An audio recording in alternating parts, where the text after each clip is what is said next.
Hello friends, welcome back to my channel Neeru's kitchen lab. మనందరికీ తెలిసిన విషయం, ఎగ్ అంటే ఒక ప్రోటీన్ యొక్క భండాగారం అని. ఈ ప్రోటీన్ రోజు కూడా మన డైట్లో ఇంక్లూడ్ చేసుకోవాలని డాక్టర్స్ చెప్తానే ఉంటారు. ప్రోటీన్ పెరగాలంటే ఎగ్ రోజు తీసుకోండి, ఎగ్ హెల్దీ అని చెప్తూ ఉంటారు. ఇలాంటి ఎగ్ని రోజు ఉడకబెట్టి ఆమ్లెట్ వేసుకున్న రోజు ఒకే విధంగా తినే కన్నా అప్పుడప్పుడు ఇలాగ కొత్తగా కూడా ట్రై చేసి చూడండి. ఈ వీడియోలో నేను 2 టైప్స్ ఆఫ్ ఆమ్లెట్స్ వేస్తున్నాను. వీటిని బ్రేక్ఫాస్ట్లో కానీ డిన్నర్లో కానీ రీప్లేస్ చేసుకోవచ్చు. డైట్ చేసే వాళ్ళకైతే ఇవి ఇంకా పర్ఫెక్ట్ అనమాట.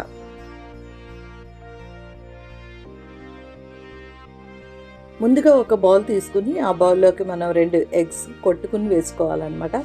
ఇందులోకి మీకు నచ్చిన వెజిటేబుల్స్, ఇక్కడైతే నేను క్యారెట్, ఉల్లిపాయలు, టమాటో, పచ్చిమిర్చి, కొత్తిమీర ఇవి వేసాను అనమాట. ఇంకా మీకు నచ్చితే ఇంకా వెజిటేబుల్స్ కూడా యాడ్ చేసుకోవచ్చు. అండ్ 2 స్పూన్స్ ఆఫ్ ఓట్స్, ఈ ఓట్స్ కూడా వేసి శుభ్రంగా కలిపేసి ఉప్పు, పసుపు వేసి నార్మల్ ఆమ్లెట్ లాగే కలిపేసి వేసుకుంటే ఇది చాలా హెల్దీ అండ్ టేస్టీగా కూడా ఉంటుంది అనమాట. డిఫరెంట్ టేస్ట్ అంటే మనకు ఒక్కొక్కసారి ఒక్కొక్క డిఫరెంట్గా కావాలనుకుంటే ఇలా డిఫరెంట్గా ట్రై చేయొచ్చు. ఇది కూడా ఫైనల్లీ ఆమ్లెట్ లాగా చక్కగా నాన్ స్టిక్ ప్యాన్ మీద వేసేసుకోవడమే. వేసి 2 వైపులా కాల్చుకుని వేడివేడిగా ఆరగించేయడమే, అంతే. దీన్ని అయితే మనం బ్రేక్ఫాస్ట్గా యూజ్ చేసి తినచ్చు అండ్ డిన్నర్గా కూడా తినచ్చు.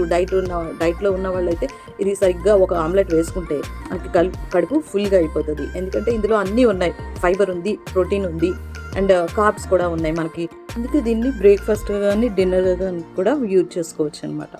ఇప్పుడు 2వ ఆమ్లెట్ చూద్దాం మనం. దీనికోసం 2 వంకాయలు తీసుకున్నాను. ఈ వంకాయల్ని మనం గ్యాస్ మీద పెట్టి కాల్చుకున్నాను అనమాట. ఇది చూడండి, దీనికి జాలి లాంటిది పెట్టి చక్కగా వంకాయని 4 వైపులు మొత్తం ఉడికేలా కాల్చుకుందాం.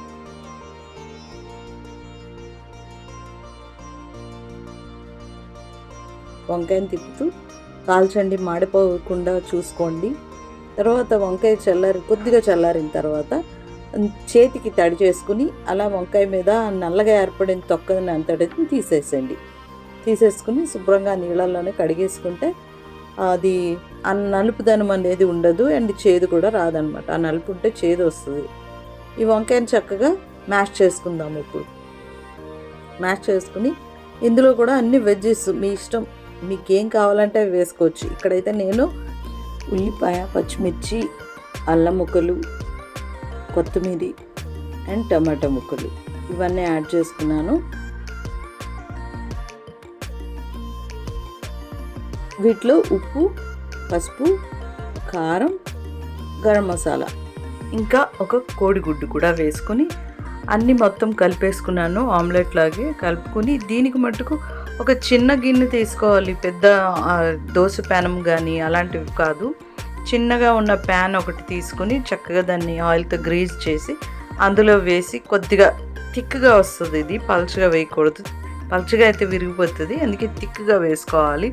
వేసుకుని దాని మీద మూత పెట్టుకుని ఒక 2-3 మినిట్స్ ఉంచిన తర్వాత 2వ వైపు కూడా ఫ్లిప్ చేసేసుకుందాం. ఫ్లిప్ చేసుకుని 2వ వైపు కూడా మంచిగా కాల్చుకోండి. ఇది తిప్పేటప్పుడు మటుకు చాలా జాగ్రత్తగా తిప్పాలి, లేకపోతే విరిగిపోతూ ఉంటుంది అనమాట. ఎందుకంటే లోపల అంతా హాలోగా ఉంటుంది కదా, వంకాయ అది వేసాం, కొంచెం గుల్లగా ఉంటుంది కాబట్టి కొంచెం విరిగిపోయే ఛాన్సెస్ ఉంటుంది. జాగ్రత్తగా 2వ వైపు కూడా కాల్చుకుంటే ఎంతో టేస్టీ వంకాయ ఆమ్లెట్ రెడీ అయిపోయింది.